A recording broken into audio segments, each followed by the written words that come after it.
as society has, I think, shifted, I believe that it's shifted towards not more light and goodness. I think things have gotten very dark, and I think that, our kids, my heart hurts for kids because they're up against so much, even kids that come from good families, just the societal pressures and the messages and just what they're bombarded with identity and their worth and their value and where their purpose comes from. Like, that's under attack.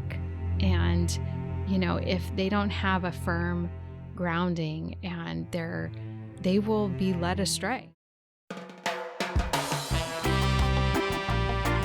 All right, welcome back to Hawaii Real, everybody. I'm your host, Ioka Ehu, and I want to send a shout out to our beverage host, Hawaiian Springs Water, for providing us with this awesome alkaline beverage for this episode today. Thank you so much. You can find Hawaiian Springs Water. I put the Amazon link in the description below, so you can go ahead and just click on that link, take it right to you, and order yourself some Hawaiian Springs Water if you're living on the mainland.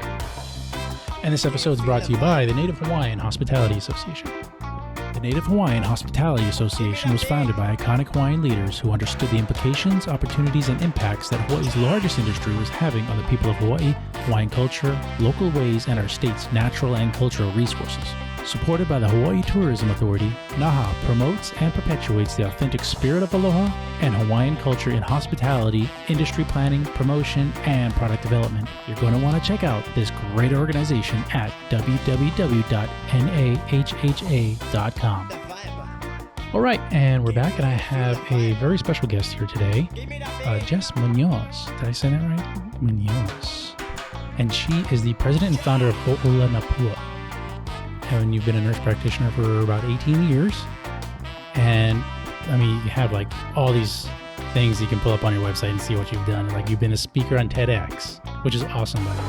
I'll watch that whole speech you gave. Pacific Business News had you at the 40 Under 40 Leadership Awardee, Hawaii's Hometown Heroes of 2019, and KITV has you as one of the most remarkable women. Thank you so much for coming on the show. Thank you for having me. And you were introduced to me by Ed Howard, the guest that I had on a couple of weeks ago. Yeah, Ed's Super Ed. He's been very helpful for us out at Pearl Haven. Yeah. He's been really involved and made a lot of connections and helped us with some important pieces of our project. Yeah. So for this episode, it's kind of, I know I like to have a lighthearted conversation a lot of times, but this is a very serious toned kind of issue that you bring and that you've been working on. This is your life passion that you've been doing with Ho'ola Napua. Can you tell the audience real quick just what Ho'ola Napua is? Yeah, so Ho'ola Napua is a social service organization, and we focus on the prevention of child sex trafficking and providing care for those who've been exploited. So we do work on the prevention side as well as intervention, reintegration, and we are a leading voice when it comes to discussing the issue of domestic minor sex trafficking here in the state of Hawaii. Which most people here in Hawaii don't realize is a big issue. Yeah, I started doing this work because about 13 years ago, I started seeing our local kids come in to the emergency room, and we weren't recognizing them as victims of trafficking or exploitation. But instead, we were often labeling them as truants, delinquents, runaways, substance users. I worked with kids who were brought in by child welfare, kids that were brought in by HPD, and these kids were often on the run, and no one was really asking what were they doing while they were on the run. And so what a lot of people don't realize is that those symptoms, those behaviors are really an indication of something traumatizing that's going on. And one of the big things that I found years ago was that the exploitation piece was really key in what led a lot of these kids to being out on the streets and ending up in situations where they were just trying to survive, which made them very vulnerable to the ploys of traffickers and exploiters. And oftentimes that abuse started from within the home. And so, kids, especially girls, don't just run away from home to run away from home. They're usually running away from something to something else. And so I didn't know who to call. I didn't know who to talk to. So I just started talking to anyone who would listen to me. And I met with Judge Browning and Chief Justice Reckenwald. And I said, look, we have an issue in our state, we have a high-risk group of kids who we need to be intervening for. And that was how I really got started and saw that there was a huge need, not only to raise awareness, but that you needed unique, tailored services for this population. And you needed social workers and law enforcement to be able to recognize and identify. When I first started, we were arresting kids for prostitution. When, under the federal law, if you're under the age of 18, you can't be in the sex industry. There is no choice, right? And so, but yeah, we were arresting kids. So I remember some of the first cases I worked, kids were 12, 13 years old in detention, and they were being arrested for prostitution. In detention? Mm-hmm. Oh. Yeah, I'm hearkening back to my days as a patrol officer and seeing a lot of the runaways. Making a lot of the runaway reports, and sometimes finding the runaways or getting the call that a runaway is at this location and you go pick them up and everything like that. And I even as a patrol officer back then in the early 2000s, mid 2000s, it didn't dawn on me that this was sex trafficking, or it could be a semblance of sex trafficking. Yeah. But you're saying that's kind of what was going on in some of those instances. Yes, absolutely. I mean, the studies have shown that within 48 hours of a juvenile being on the run, 30% of them, 70% will be approached for sex services, and about 30% of them will end up in situations of exploitation out of sheer survival. About 70% of kids that are involved in the child welfare system have been exploited. So there's a direct correlation between kids who end up in the juvenile justice system and kids in the child welfare system to root causes of exploitation. Yeah, I don't think people realize how dramatic of an impact that has on that child and the rest of their life. Yeah. Well, if you think about from the perspective of the abuser, the trafficker, the exploiter, you take a child who has been broken down, who has already suffered a lot of abuse and trauma at home, and it makes them very vulnerable. And when you're a youth and you're looking for love, acceptance, belonging, you're going to gravitate towards anything that's looking like some sort of semblance of a healthy attachment. And that's exactly what pimps do. That's exactly what traffickers and exploiters do. They find that vulnerability and they capitalize on it. And unfortunately, we have a lot of kids that have gone through a lot of different traumas. And I mean, I've worked with kids who come from Section 8 housing to kids who went to Puno. It really knows no socioeconomic barriers or boundaries. Yeah. And I think that's what a lot of people in our community have to understand is it's not just, it's somebody else's kid. It could be your kid. Yeah. And we've definitely had our fair share of, what would we call it? At the private schools, like sexual misconduct with students, teachers and stuff. That kind of, it spans all the schools, gets swept under the rug sometimes. It doesn't really get focused on and addressed in order to stop that kind of thing. Because it shouldn't happen. And then 10 years later, it happens again. Right. And then we're seeing a repeat of it happening again. Mm-hmm. Stuff like that does need to be addressed. Is that kind of some of the things you guys have been taking care of and addressing? Yeah. So we do, again, a lot of education and training. So we try to train on signs and symptoms to recognize, right, risk factors, behaviors, but also how to appropriately intervene, right? Because, there's a way in which you have to report this. There's a way in which, it tends to be interconnected to other criminal activities. And so really, we have a lot of individuals and parents that reach out to us, if their kids have gone missing or, they go, this could be trafficking. And, we always say, sure, it could be. You have a lot of conspiracy theories out there. It's not every kid that goes missing has been trafficked, but it should definitely be on our radar. And I think nationally, I can just say in the last 13 years of doing this work, the awareness to the fact that American children are bought and sold for sex every single day in communities across this country is becoming more well understood.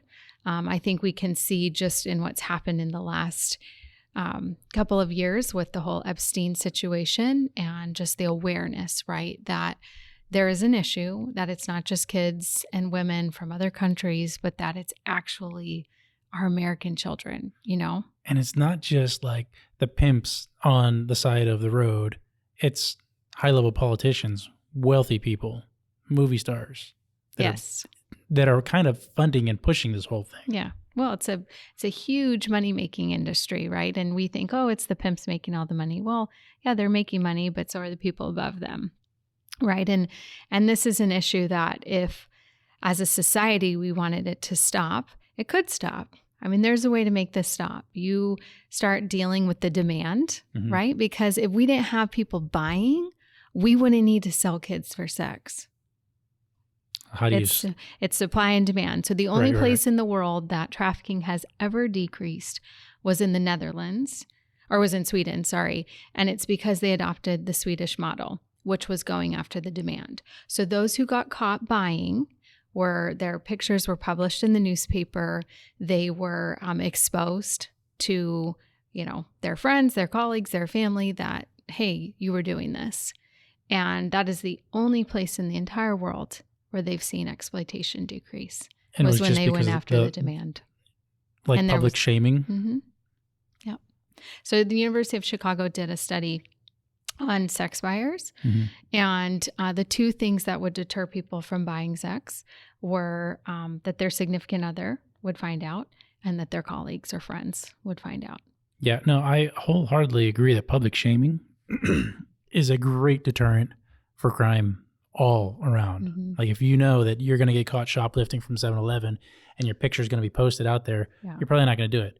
If you're going to drunk drive and get caught and all of a sudden your picture's on the news with a list of other people that were caught drunk driving, you're going to think again about driving drunk. Right. Which we did for a while. Yeah. And then the wrong people or the right people had their pictures shown and it was, nope, we can't do that anymore. It's like, no, that's the exact reason we need to have this kind of thing. You know, public shaming by putting your picture up there should be part of the criminal justice system. I wholeheartedly agree that. Yeah. Well, especially when you're talking about children, right? You're talking about children who... Because that's disgusting. And now you're going against society's morals, not just stealing something or, you made a mistake by driving drunk. It's like, no, you're exploiting children. You're going after kids. Yeah. No. Yeah. Yeah, we have about 100,000 kids that are trafficked every year in the United States. And that's a lower number. It's really much higher, but it's underreported. It's underrecognized. And so that's about the estimate. It's about 100,000 kids a year, American children. Yeah. That's so many. It's a lot. I tell you that there's probably about 2,700 kids at any given time in the state of Hawaii who are at risk just based on our runaway stats and based on the amount of kids that our system involved. So it's pretty high, and we look at what's happening on Hawaii Island.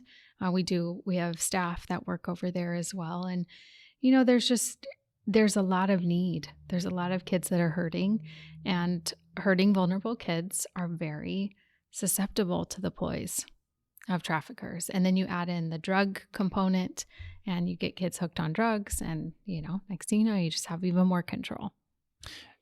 Is it a society issue that needs to be resolved also? Definitely. To stop this environment of kids thinking that they need to look outwardly or elsewhere to find this kind of comfort? Yeah. I think you look at just the generation that has been being raised in this era of social media and the MTV culture, the sexualization of young girls especially. I mean, you have girls that are 7, 8 years old that are wearing makeup and doing TikTok and, doing things. And the reinforcement is, well, that's what makes you cool. That's what makes you popular. That's what makes you sexy. And that equates to love and belonging and acceptance. Netflix have that movie? Cuties. Was it Cuties? Mm-hmm. Yep. Was that about a young singing group or something like that? Yeah, it was a girl who was arguing with her mom and they were having disagreement and she ends up doing singing and dancing, and it's somewhat exploitive, right? I mean, I think the underlying message is trying to say that, hey, we have an issue in society, but the way that it was couched and presented, I think, created a lot of uproar. Right. Yet, I want to say to people who had a lot of uproar about it, turn on the television every day. It's already on there. Look at what's put forward in commercials and in other TV shows that are out there. I mean, the reality is that we are reinforcing in young minds that this is where your value comes from, right? And so then when they're approached online, they're approached at the mall, they're approached by this person, male or female, who has this proposition for them that, oh, you're so beautiful, you could be a model. Oh, you have a great voice, you could be a singer. They're just already, it's just so ingrained that, oh, wow, yeah, no, I could totally do that. And you're naive, you're young, you don't realize that there's people out there that want to hurt you and that want to use you and abuse you. So, I think that I always tell parents, it's not, you're not educating your kids anymore about the scary man in the van who lost his dog and is going to give your kid cookies. You are now having that perpetrator enter your home because your child has a cell phone. The average age kids are getting smartphones is 8.5 years old. And that's like giving your kids the keys to your car and never teaching them how to drive it, and they're 13 years old. And so we give kids access, and the perpetrator has access and is now in your home in their bedroom through their phone. Right. And so it's very subtle. It's not stranger danger anymore, because kids who end up in situations of exploitation and trafficking, most of the time they know the person. It's not this like the movie Taken where you're kidnapped and snatch and grab. Like, it's not. It's the boyfriend. It's the person that seemed to be your friend, that ends up abusing you, using you. And so we really have to reframe the way that we explain this to kids, which is one of the reasons why we worked with Hawaii 5.0 in 2017. And they did a whole episode on my story of seeing kids come into the emergency room here, but also what it looks like. And one of the things I was very adamant about was that this had to truly present the issue as it is here in Hawaii, that it's not the van and kidnapping. And yes, that does happen, but the reality is the majority of this is it's a subtle relationship that then becomes very manipulative, and kids end up in these situations, and it's virtually impossible for them to get out without adults coming alongside of them to help them get out. And and so there's just a huge, I think, disparity in understanding what this issue really looks like. And the fact that the perpetrator doesn't even have to be outside the home. There are a lot of youth in our state that are actually exploited by their families. Mm-hmm. It's almost like 63% of exploitation starts at home. And I think what society has to realize also, and is that these criminals and exploiters, they're smart. Mm-hmm. They're not stupid. The stupid ones get caught. Like, the stupid criminals are the ones that get caught doing stupid stuff. The ones that never get caught, they're the smart ones. They're the ones getting away with a lot of the stuff, whatever the crime may be. Yeah. And I think going on Hawaii 5.0, it's probably one of the easier ways to spread the word about how this goes down and what happens and how to prevent it.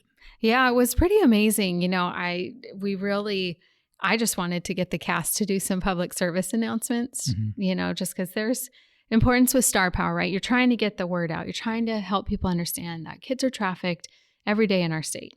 And so we really worked hard to say, hey, could you guys help us be that voice, right? You're a law enforcement show. We can just capitalize on the fact that you have a voice, get it out. Hey, kids are being trafficked.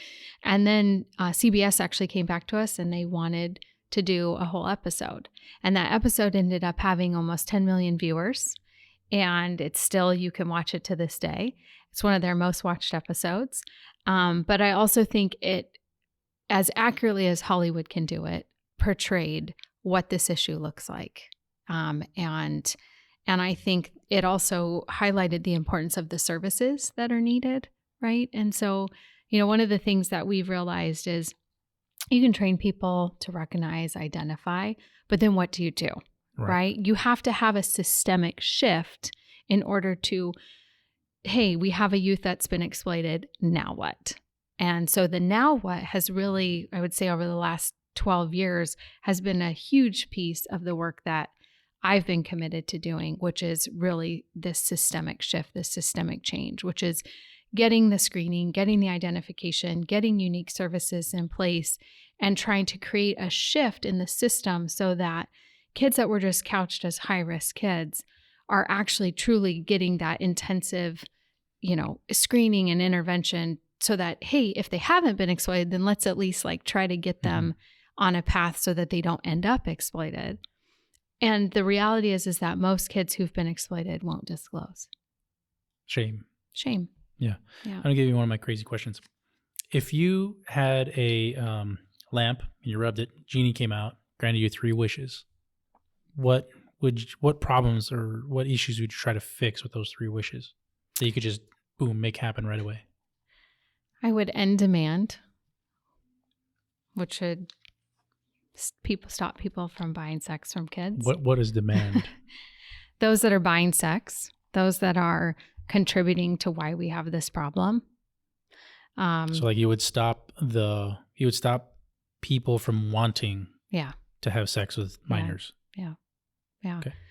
I would make sure that all traffickers are arrested and put into prison and punished for their crimes. And then the third thing would be that all kids would find healing and be free. Yep. That would be interesting. Disney had, was it Pinocchio? Yeah, where they had that go away island that Pinocchio and his boys went to. What is it called? Oh, gosh. Not Adventure, something like that. But, if you've seen Pinocchio, he runs away with the boys and they go to this island where they can drink beer, smoke cigars, and play games and destroy stuff. And then they become donkeys or mules. And some people are saying that's kind of an underlying tone that Disney kind of wrote about that was actually happening. They're actually talking about kids being trafficked, exploited in this fashion, and turned into quote unquote mules for, sex, drug trafficking, whatever. Right. Yeah. Yeah. It's pretty, I think the majority of society doesn't really understand the things that are happening in the underbelly. A vast majority of people live in a bubble. Yeah, absolutely. And I think that, that further contributes to the stigma, right? That a lot of our youth, a lot of the kids that we work with, they not only are they not going to disclose, but there's this weird stigma they feel from society, right? And this failure of society that, right, these are people that said they were going to help me and they didn't help them. And, and so you're reframing and helping them reimagine a different space and a different future. One of the quotes you had said in Hawaii Business Magazine, if you see something that's status quo and it's not working, you are not afraid to say and make the change and help lead that change. Can you talk about that? So when I first started doing this work, and even before I did this, I'm somebody who looks at what's happening in a system. And if you're continuing to get the same result and you're not happy with it, then something has to change, right? You have to be a disruptor. And I'm okay to disrupt the status quo if it means that in the end, we're going to get a better outcome, or we're going to change it up so that we can at least try something different. And so over the years, I've been okay to make people feel uncomfortable. I've made a lot of agencies feel uncomfortable. I've made our government feel a little bit uncomfortable. I've been okay to shine the light on it because it's the right thing to do. And for years, this is not a new problem. Kids have been trafficked forever. I mean, this is not new. It's just newly recognized. And we have to start calling it out for what it is, for why it exists, why we have the problem, and what we're going to do to fix it. And we can't keep pretending that it's not happening. And so what I've been really, I'd say passionately very forward about was really helping the private sector understand this problem exists and that they have a part in this systemic shift, right? Because they're the voters, they're the jurors, they're the people who are going to hear about this stuff and then have a voice, right? And whether it's voting for whoever's going to, run for a certain office, whether it's, being a juror on a trial, and I want them to be aware and to understand, because if we don't talk about this issue, it's going to forever sit in the dark, right? And so I'm okay to disrupt it, bring it forward. And I've gotten a lot of ridicule over the years even by people who say they want to protect these kids. But it's because I'm like, we can't just say, well, we'll kind of get to that next month or next year. It's like, no, it is now. The time is now. Every single day, kids are being exploited out on our streets, and we can't just continue to live life just like we did. Once you know, I always tell people, you can't unknow. And so if I can use my voice to get more of the private sector, government sector, to be more aware, to be talking about this, I think we have to normalize the conversation a little bit, because it is reality, but there is a way to move people towards action, which is preventing it and also ensuring that our kids who have been exploited have access to the services that they deserve. And my hope and my dream is that through this, our survivors will feel empowered.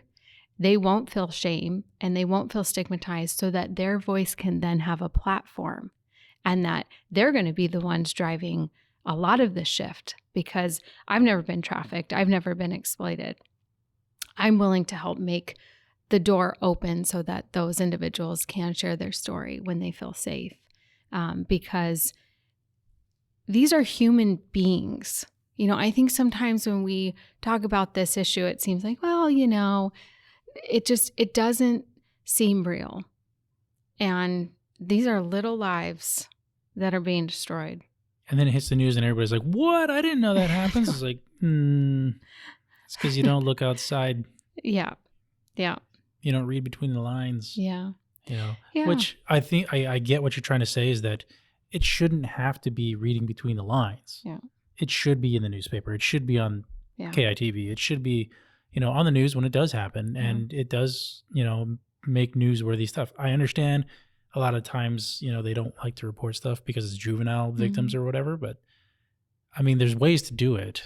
I'm sure there are ways to do it. Yes. And that's been one of the challenges that over the years for us in raising awareness to this issue and being on the news and being in the media. And, they always want to talk to a survivor. And, one, we would never put a juvenile in front of that. You'd almost have to wait for that survivor to be an adult. And if they're even ready then, right? Yeah, the reality is you don't need that story to tell the story, right? It shouldn't take that to move people to action. It should be bad enough that we know that, hey, this is an issue. We got to do something. Is it because they want the survivor because they want the evidence? They want the proof in the pudding? Yeah, so to speak? I think there's also a little bit of voyeuristic, oh, what does this actually really look like? And I think that I get that. But do we make rape victims get up and tell their story 100 times? No. And so you're talking about kids who often are forced to engage in sex 15 to 20 times a day, with random people that they don't know. Mm-hmm. And we're going to have them, recount how horrible that was? I mean, it just doesn't make sense. And so put their face in the news. When who knows who's going to see it, right. And so, we've learned how to tell this story also in a way that people can digest and respond. It's so interesting. People have kind of two responses. One, they'll be like, deer in the headlights, this happens, and kind of shut down. Or they'll be motivated to take action. And I always try to make sure whenever I talk to anybody about this that I don't overwhelm them with too much information at once, but say, hey, no, this actually really does happen, a few statistics about it, but then also paint the picture that there's something you can do, right? This is a huge problem, but there's something you can do. And the biggest thing is you can go talk to somebody that you know about this, right? That, hey, did you know this is happening? Right? You plant those seeds, you educate your kids, you educate your family members, and then you see how you can support and how you can get behind this. And call your city council representatives, call the legislature, these individuals need to know. They need to know that this issue has to be addressed. I truly believe that if we wanted to, in the state of Hawaii, with how small we are, if we wanted to get rid of this problem, we could. It wouldn't be that hard. We don't have that many people here. But it has to become a priority. And it's never been a priority. Part of Ho'olanapua that you guys have started creating is the actual facility now called Pearl Haven. Do you want to dive into that and talk about what that is and what you've created there? Absolutely. So one of the things that I noticed early on in our system of care was that we had no comprehensive residential treatment program for kids, specifically girls, who'd been exploited or trafficked. So for a long time, we've had to send kids off island to treatment programs on the mainland. We've locked them up because we didn't really have anything else to offer them. We've put them into short-term shelters, which isn't providing the comprehensive trauma treatment that this population needs. And so I had a vision of creating this beautiful campus and space where youth could live and get schooling, healthcare, education, trauma-informed care, therapy, horses, you name it, everything just provided on site. You guys have like the comfort dogs too? Yeah, so exactly, awesome. like a canine program, all of those things. And so I had looked around for almost 3 years looking for the perfect property. And as we all know, it's very expensive in Hawaii. It's $1 million an acre. And I wasn't finding anything that was working. And then I found out about this property that was owned by the state, that they were looking for someone to take over a long-term land lease. And, we were 100% volunteer driven at the time and responded to this request for a bid on this property. Did not know what I was doing. And the state actually voted in unanimous support for us to have a minimum of a 30-year lease on a 13-acre piece of property with an existing 24,000 square foot facility for $480 a year. That's all. Wow. Yeah. So it was pretty amazing. The building was totally dilapidated and destroyed and had just a lot of vandalism. And so we had an amazing architect and engineering firm come to us. They did $900,000 worth of pro bono engineering and design work. And so we've now rehabilitated this horrible building and turned it into this comprehensive place of healing. And so we opened this summer. And we now have this amazing program to offer our youth, our girls 11 to 18. And it's a place where literally they get schooling on site. They get access to healthcare. We have all sorts of different therapeutic modalities. We're building out a horse therapy program, a canine program. We have amazing gardens and agriculture. And we're just in this perfect place. And it's really, the focus is that it's a place of healing. But girls live there for about a year.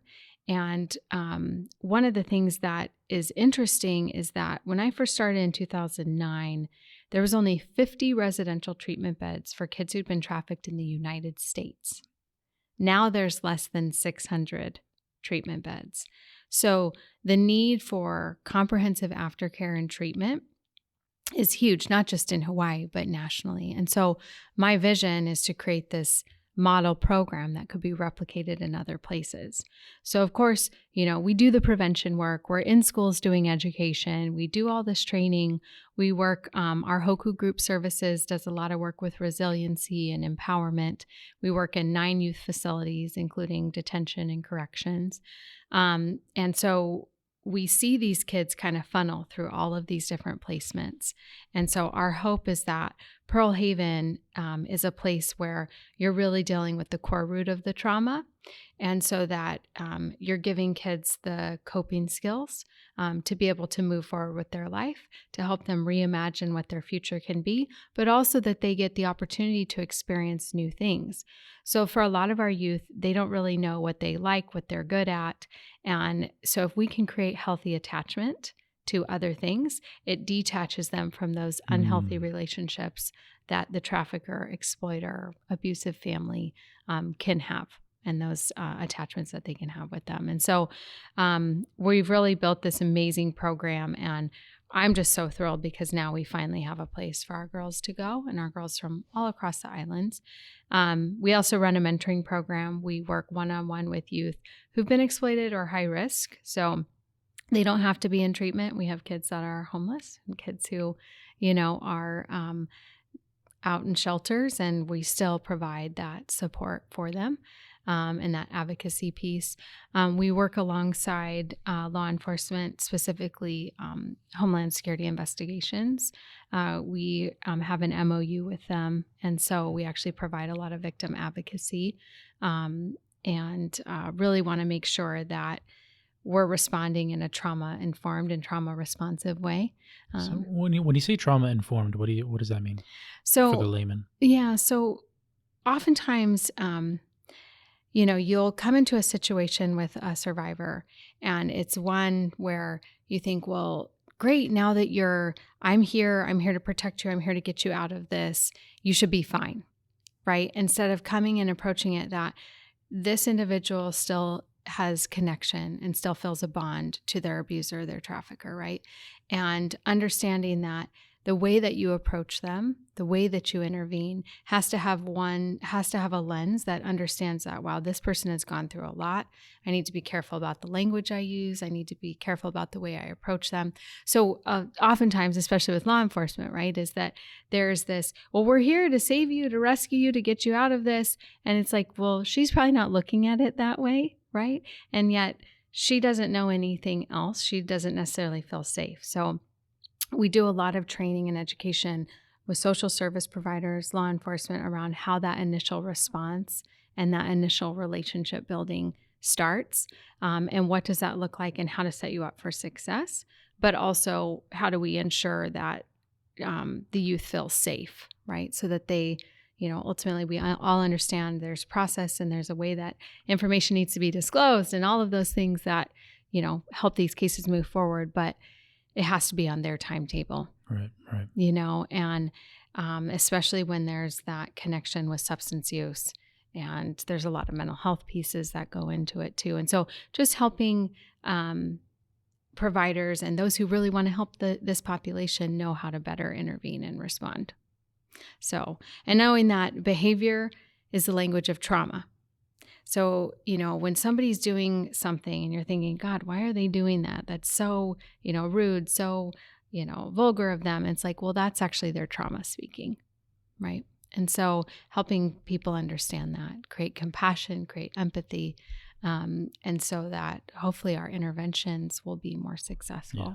And I like to use analogies. A big analogy for that particular thing would be like, look at the child that's a bully and is bullying all the other kids. It's like, why is he being a bully? You have to really ask and dive into why. He's not just doing it because he's a jerk. Like, what's going on at home? How has he been raised? Exactly. And it's the same thing with this population. Right. Yeah, same thing. Do you have, I don't know if you have it on you or anything like that, some scary stats for the audience? I do. So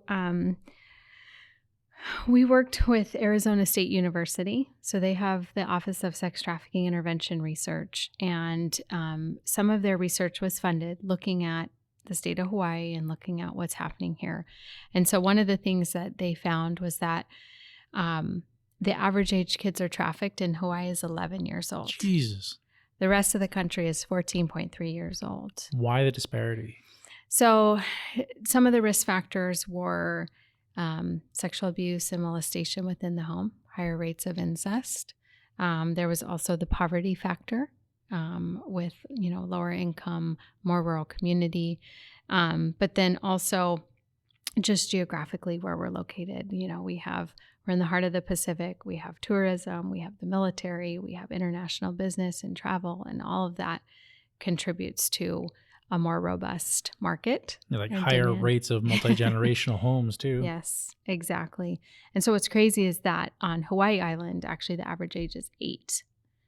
And so much younger. And so definitely, we started out educating kids 7th grade and up about risk and what it looks like to be approached. And now we're building curriculum for 5th grade, 6th grade, because we got to get to these kids sooner.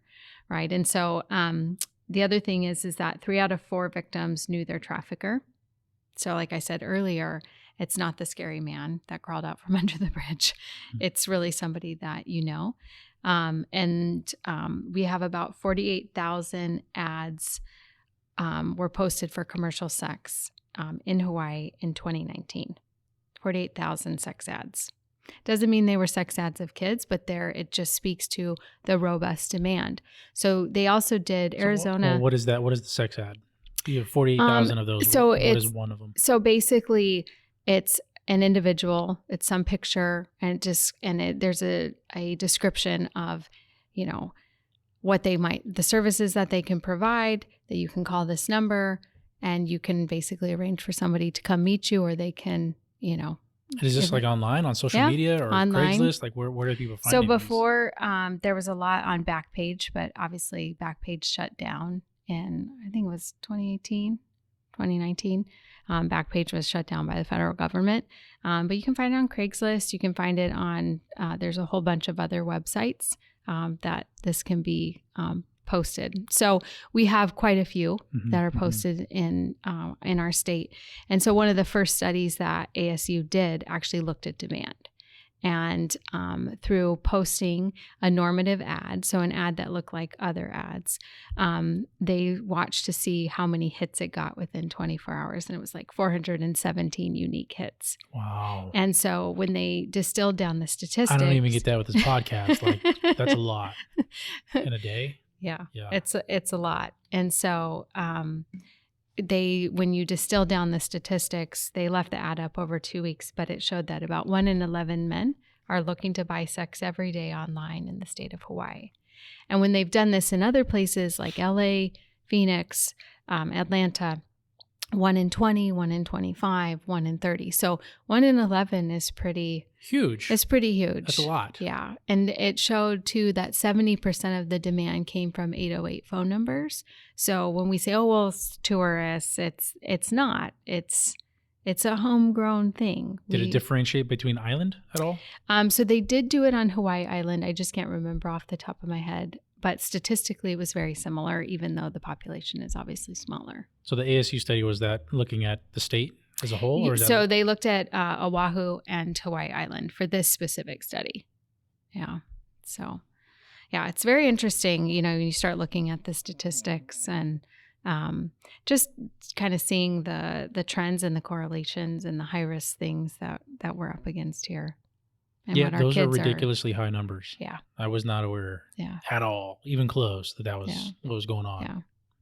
Yeah. And I think too, it's realizing that anyone could be a trafficker, anyone could be an exploiter, anyone could be a victim.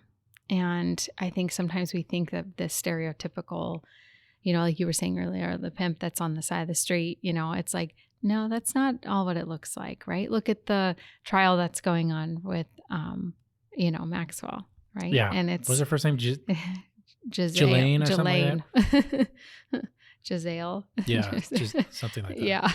Yeah, I mean, you look at it's high, powerful people, right? And so... Like these are people that were in the White House a lot. Yeah. Yeah. And that anyone, it could be male or female, right? It doesn't, we always say, oh, it's male. No, it could be male or female, and we work with boys who've been victimized as well. It doesn't discriminate.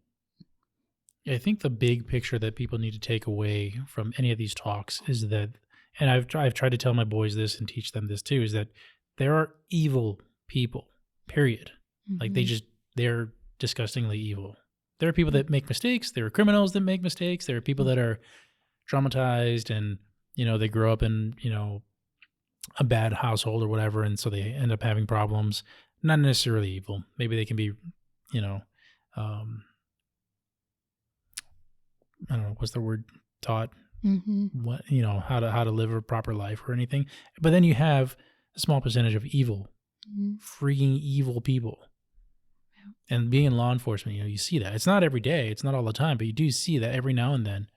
If you have the really good, angelic, saint-type people, you have to have the other end of the spectrum.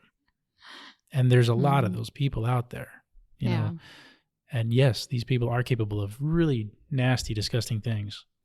They are. And I think that, as society has, I think, shifted, I believe that it's shifted towards not more light and goodness. I think things have gotten very dark. And I think that, our kids, my heart hurts for kids because they're up against so much, even kids that come from good families, just the societal pressures and the messages and just what they're bombarded with identity and their worth and their value and where their purpose comes from. Like, that's under attack. And, if they don't have a firm grounding, and they will be led astray into things. I look at how many kids are now on social media at such a young age, and kids are now afraid to go to school because they're being bullied. And, what was, a secret then becomes known to the whole school because it goes out on social, right? And so I think kids are they're not understanding that, the access not only that they have, but the way in which that when it goes out, it's out there forever. Right. And they're not understanding. And I think that the pressure that we put on kids in this day and age is really hard. I think it's really hard, and it makes it a great environment for someone who wants to capitalize and make lots of money off of them and do things to them that I don't think anyone can even imagine what one day in the life of one of these kids is like. Yeah, I don't think adults realize how vastly different our children are being raised and schooled. Yeah. Just my kids alone right now, their homework and work assignments, they're all on either their laptop or their tablets. Yep. Almost 100% of it. They may do handwriting work for math and, foreign language, but then they'll have to take a picture of it and email that. But they're doing all their stuff online. Mm-hmm. We used to talk about how kids should only have 2 hours of screen time a day.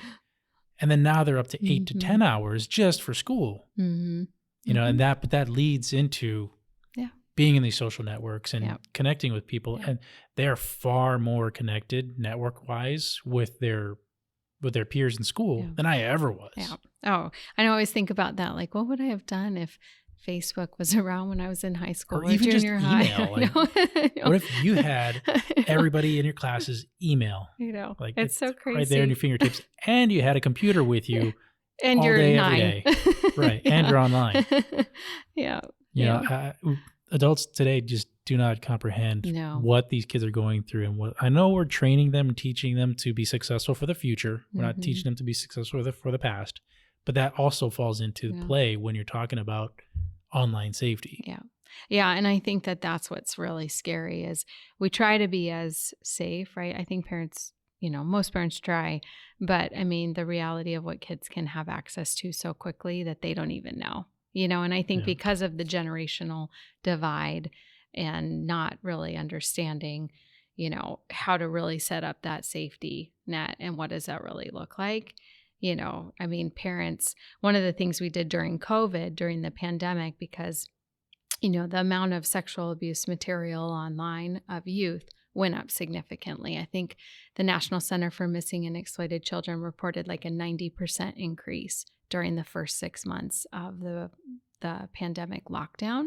And so one of the things we did was started doing a whole bunch of webinars for parents. Our education manager, Tim, started educating parents a lot on cyber safety and what to be doing with your kids being online so much and, doing school online and all of those things, because I think a lot of people just didn't know, right, that now their kids have even more access. Yeah, there's a clear divide between what kids were doing before the shutdown and then what kids were doing after the shutdown. There's a boom. Something happened. Yeah. And I always say we never would have had any of these shutdowns if it wasn't for the internet. The internet allowed all of this to happen. It's a double-edged sword. Yep. Well, if you watch the Netflix movie, The Social Dilemma, which I think all parents should watch, it's very clear. You can change a whole political projection by just having, social media. The power of social media and being connected, whether it's for good or bad, there is power in it. Huge amount of power. a power that we have never in human Yeah. history have seen, that can reach so many people in their pockets. Right. You know, And like so you just take the Twitter. little mind of a 6-year-old or a 7-year-old, and they're absorbing this, whether they're seeing their parents on their phone, their older siblings on their phone, they're already starting to hear, they're being bombarded with the messaging. And that's what we're up against, really. If we really want to get to the core root of this, is it's our kids, their future is under attack. And now Facebook's going into Meta. Oh, God. And this whole It's ever gonna virtual stop. world. No. But I don't know if that'll be better or worse, because they'll be virtual. So maybe we'll have less trafficking because they will be able to get their gratification virtually. I don't know. We'll have to see, because I mean, the studies have shown that visualization for people who end up buying sex from kids is that they started out with a lot of connection with child pornography, and that visualization then becomes actualization. And so even though, yes, it's in the virtual space at first, it quickly becomes in the real life space. So it'd be interesting to see if that is where this goes, as all of this meta and all of this stuff moves I'm forward. optimistic. I'm very optimistic that it will work in benefit of humanity, but who knows? Yeah, we'll have to see. You know, Facebook was supposed to be for the benefit of everybody, but that took a hard turn a few years ago. Like, we used to just be, you know, you talk about how you feel and connecting with people that Oh gosh. you went to high school with, or, you know, your cousin from the mainland or something like that. Now it's just like, it's a mess. Yeah, it is. It is. And people are addicted to the connection. So instead of taking a defensive on social media, is there a way that you guys have found, or are you guys even looking on how to be offensive on social media?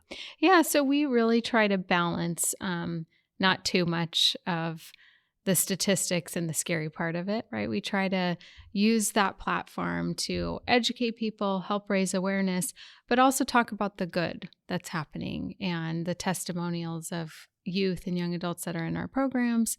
Talk about, you know, other people being educated, you know, law enforcement, social workers, teachers being educated, making it seem much more proactive, right?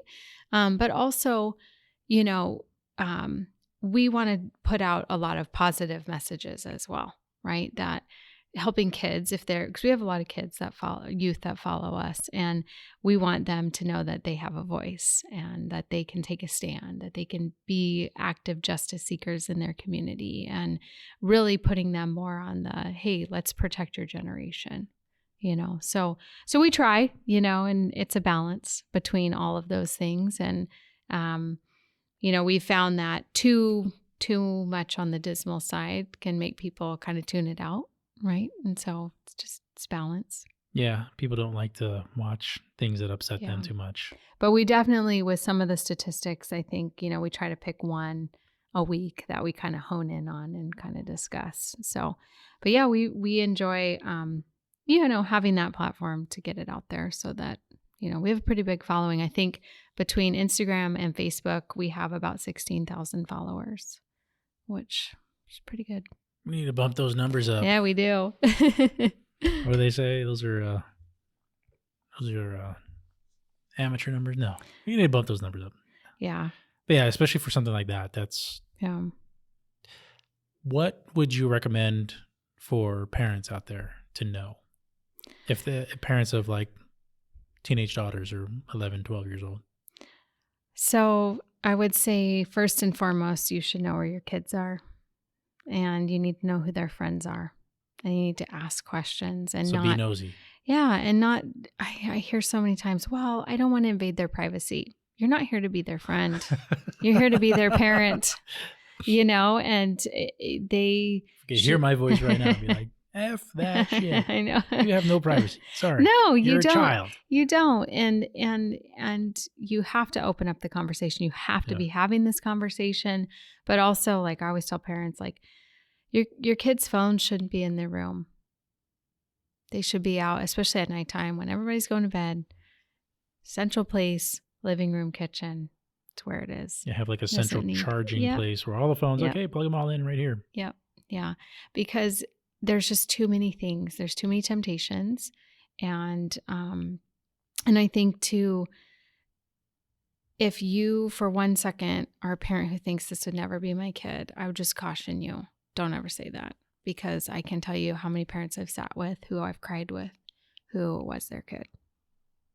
It's like every parent of a victim has probably said the same thing, right? Yeah. Oh, definitely. Definitely. Definitely. So I think that parents need to be proactive. You got to be having this conversation, and more than anything, be talking with your kids. Talk to them about what's going on in their life, who they're hanging out with, what they're planning to do, what are their dreams, what are their hopes, what are their visions. Because if you can start creating those connections, those bonds, those attachments, then, and I always say, especially for the dads of daughters, oh my Lord, you have the biggest job. I mean, if you talk to so many of these youth who've been victimized, these girls, there are so many issues with just wanting that acceptance and love from their dad.